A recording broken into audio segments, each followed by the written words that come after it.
The vast steppes of Mongolia have for centuries been home to nomadic tribes. Life on the open plains was harsh and unpredictable. Survival depended on cooperation and mutual support.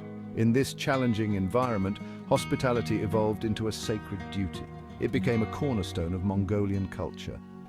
Welcoming strangers into one's home, offering them food and shelter, transcended mere courtesy. It was an act of survival, a way of life. To refuse a guest was unthinkable, a grave offense against the unwritten code of the steppes. This deep-rooted tradition of hospitality served as a vital lifeline for travelers navigating the Mongolian plains. A warm welcome awaited any stranger who came in peace. It did not matter if the guest was a humble herdsman or a powerful chieftain. All were greeted with the same generosity and respect. This tradition fostered a strong sense of community and interdependence among the nomadic people. Within the framework of Mongolian hospitality, one custom stands out for its striking nature. In ancient times, offering a daughter or wife to an honored guest was not unheard of. This practice, though jarring to outsiders, held profound cultural significance. It was far more than a purely physical act. It represented the highest degree of trust and respect a host could offer. The woman involved, far from being a passive object, held a position of honor. She would see to the guest's comfort and well-being, acting as a cultural ambassador of sorts. This custom should be viewed within the context of its time and place. It was a way of solidifying alliances, ensuring safe passage, and forging bonds of kinship. The practice was never about ownership or subjugation. Instead, it aimed to establish a deep, familial connection between the host and the guest. This bond, cemented through shared hospitality, was seen as sacred and enduring. To grasp the true essence of this custom, one must delve beyond its superficial aspects. It was a symbolic gesture intended to convey the utmost respect, trust, and loyalty. By offering his wife or daughter, a host was essentially entrusting his most precious possessions to the guest. This act demonstrated the depth of his hospitality and his desire for a lasting bond.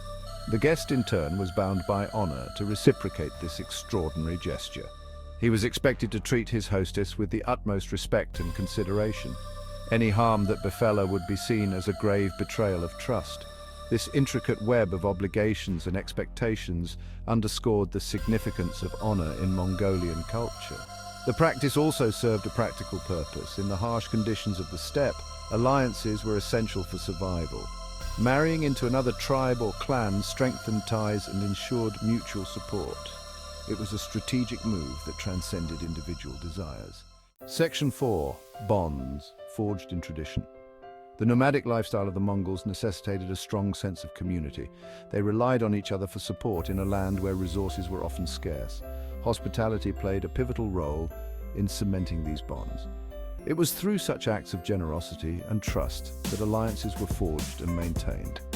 These alliances, built on shared meals, shelter, and stories, could mean the difference between prosperity and hardship.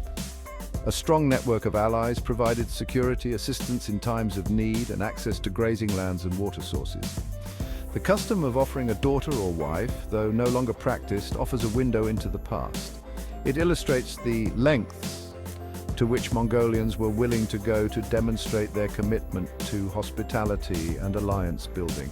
These traditions, passed down through generations, shaped the very fabric of Mongolian society. Section 5. Hospitality endures in modern Mongolia. While the practice of offering family members to guests is largely relegated to the past, the spirit of Mongolian hospitality remains vibrantly alive. It permeates every aspect of daily life, from the bustling capital of Ulaanbaatar to the remotest corners of the steppe. Visitors to Mongolia are still greeted with warmth and generosity. Offering food and drink remains customary, a sign of respect and welcome. The jur, the traditional Mongolian dwelling, continues to be a symbol of open doors and open hearts. Though times have changed, the core values of hospitality, respect, and kinship endure. They are a testament to the resilience of Mongolian culture and a reminder of the enduring power of human connection. As Mongolia navigates the complexities of the modern world, one thing remains certain: the spirit of welcome on the steppes will never fade away.